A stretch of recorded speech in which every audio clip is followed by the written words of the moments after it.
Welcome to episode 3 of the Clueless Critics. My name's Arsh. My name's Nick. And we are going to talk about Uncut Gems. Yeah, Uncut Gems. I forgot for a second. Yeah. Right. So, let's talk about the intro first. So, I thought it was pretty random that they showed, the Nigerians or whatever, the Egyptian guys in the beginning. Well, showing like how it got the stones and like that one stone. Yeah, I mean, I guess it was kind of cool, but it was so like random, I guess, in my opinion. not really, because it's showing you like the origin of like the MacGuffin for the whole movie. Oh, yeah, that's true. Okay, so actually, yeah, that's a good point. But I like how they showed the gem, and then they go into the gem, and then they freaking show Adam Sandler's fucking ass, bro. That shit was amazing. I'm not gonna lie, Adam Sandler, you're the freaking greatest actor I've ever watched by far. You're like in my top 3s. No homo. Oh, Jack and Jill is a masterpiece. I don't think I ever watched that. It's my. Oh no, it's super bad. So here's what I was thinking with the whole like the gem part of it. Like, you know how like it shows Kevin Durant and he's like looking into the gem. He sees That's not Kevin Durant, bro. Oh fuck, what's his name? Kevin Garnett. Garnett. Okay, Yeah. Garnett. My bad. We're not gonna edit that out. Kevin Garnett. Yeah, so he's looking into the gem and he's like seeing the whole universe in it, and like everyone's just like saying like, oh, you see the whole universe in this gem. Right. But then, so spoilers obviously are at the end when they like, it goes into Adam Sandler's head, and it shows pretty much like the exact same thing that the gem shows, but I think it's trying to say that like what we see in the gem is entirely in our own heads, and it's not actually the stone. Yo, you think there's an inner meaning to that? Well, yeah. Holy shit, I never thought about that. That's fucking crazy. Yeah, like we see the gem how we want to see it. Like the value we've been putting on the gem is basically like what our, I don't know, like you know where I'm going with it? Yeah, I know. I get it. It's like some internal thinking type shit. That's fucking crazy. Like consciousness, you mean? Like in that way? Like yeah, just like they'll like the gem is worth as much as people want it to be. Exactly. Okay. Like it's just a rock. Right. But yeah. That's crazy. Dude, like we have to talk about Adam Sandler. I think this, and also not this other movie that doesn't get enough recognition, Meyerowitz Stories, that and this, it's just like Adam Sandler's like comeback. Like he's had like I don't think he ever needed to come back. Bro, though. he was on huge shit movies, but like as an actor himself, I think he's been really good. Like his whole career was pretty. Well, people are giving him shit because he would make all these like stupid comedy movies just to basically have an excuse to go on vacation, like blended, just go with it, Right. But like this is like, it's not. I don't want to say return to form because it's like more like an evolution of like his acting abilities. I think. Right.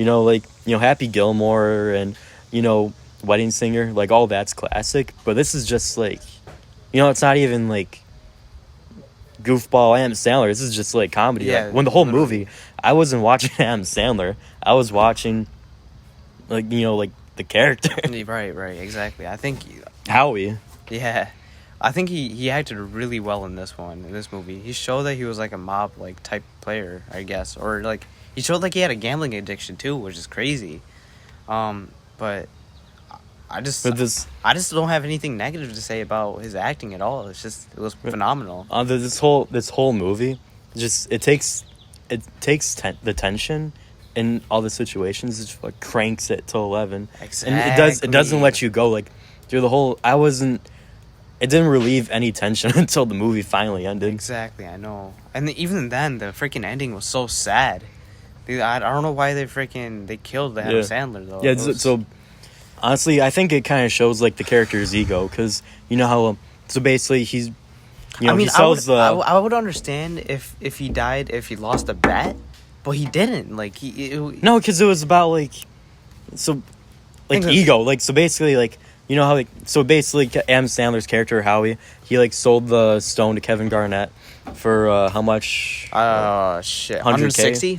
Yeah, 160, and he tells his girlfriend, go casino, bet it all on. Right, that was dude, my heart was racing when I heard that shit. I was like, dude, this is the most wild bet I've ever heard. Yeah. By far. And even when the freaking mobsters were literally there too. Like, they were in the freaking office and shit. Well, no, because, like... So he told his secretary to go in the other room and grab the freaking money and go run to the casino and shit. It wasn't secretary. It was his booty call. And I don't know if she worked for him and stuff. Yeah, she worked for him, too. Exactly, but yeah. But so, like, I think the reason he shot him at the end is so, like, yeah, like, you know, he won the bet. He made, like, $1 million. But at the same time, he, like, closed him off, you know, treated him like rats and stuff. Literally. High risk, high reward, you know? Yeah. Dude, watching the movie a second time, though, looking back, like, I can't see any way Adam Sandler could have gotten the money and not, like, died at the end. Yeah, actually, that's true. I don't know. I don't know how to say this, but, like, I don't know why his family literally, like, turned on him, you know? Like, his uncle, right? Whatever. He didn't turn. Well, not really. He was part of the mob, though. Like, he literally. It wasn't his uncle. It was just, like, I think it was, like, his brother-in-law or something. Oh yeah, brother-in-law. Sorry. But like, it wasn't that he turned on him. Like, you know, even he was, like, at the end, like, when after that one mobster guy shot him, he's like, "What the fuck? What'd you do?" And then he tried to escape, and then he died too, along with Sandler. Too, yeah. So he kind of did stick with family in the end for a little bit. But like, he turned on him in the beginning of the movie, though. Not really, like, because he's just doing his job. It's like... Oh, yeah, that's true. I don't know. That was just a really sad, you know, part for me. Yeah. I started crying at the end. Shit was fucked. Yeah. But Kevin Garnett, he was a really good actor, and I'm surprised by that, honestly. I saw one interview where he, like, I think it was probably Jimmy Fallon or something, and they were telling, like, how good an actor he was, and he was like, well, I mean, it can't be that hard to play yourself. But honestly, I've seen, like, I thought it wasn't himself. It was like a variation of himself, but like still, like, the character he was given, whether it's himself or not, I thought he played it super good. And you don't see like that many athletes turn and be like good actors. You know, like right. You know, Shaq tried being like Kazam and Steel and stuff. That shit was terrible. Yeah, I heard that got really bad ratings. Or, and like, it was just really bad. And like, I don't know. You know, Space Jam, like, people like it, but not the best acting ever. But, you know, Kevin Garnett. I think it was just a Looney Tunes part for that was really boosting that movie. But that shit's a classic, though. I think Kevin Garnett joins, like, the ranks of, like, Dave Bautista and John Cena as, like, you know, athletes turned actually, like, good actors. Right, but do you think, like, the script had to do anything with it? Because you didn't have a lot of lines to do. But, I mean, yeah, then again, though, his acting was pretty good. Throughout the whole movie, I guess, actually. Even though his parts were very, like maybe 10 minutes in total. But, because I know they used, like, old recordings of his games and shit. Of his games. And, I mean, yeah, I don't know. He was just good acting. He was just good acting.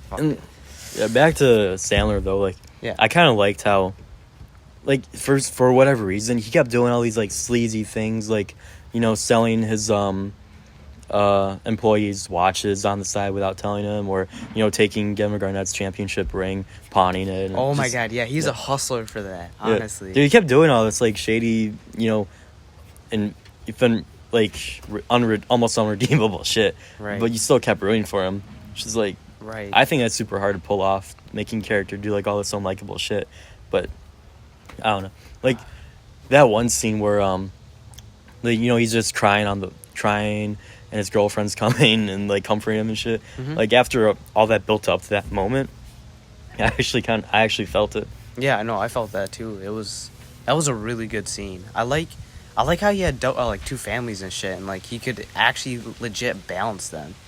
And I'm surprised that his wife. Well, he didn't really balance it, like, you know, like at his. Actually, I think he was supposed to get divorced. I forgot about that. Oh yeah, they're going through a divorce. Yeah. Yeah, he hasn't really balanced it. And, like, at the kids, play, he's, like, on his phone trying to do business or yelling at the mobster guys and shit, or, you know, and, like, but his son finds out. The next part, though, he was like, I want to stay with you. I think we can make this work out.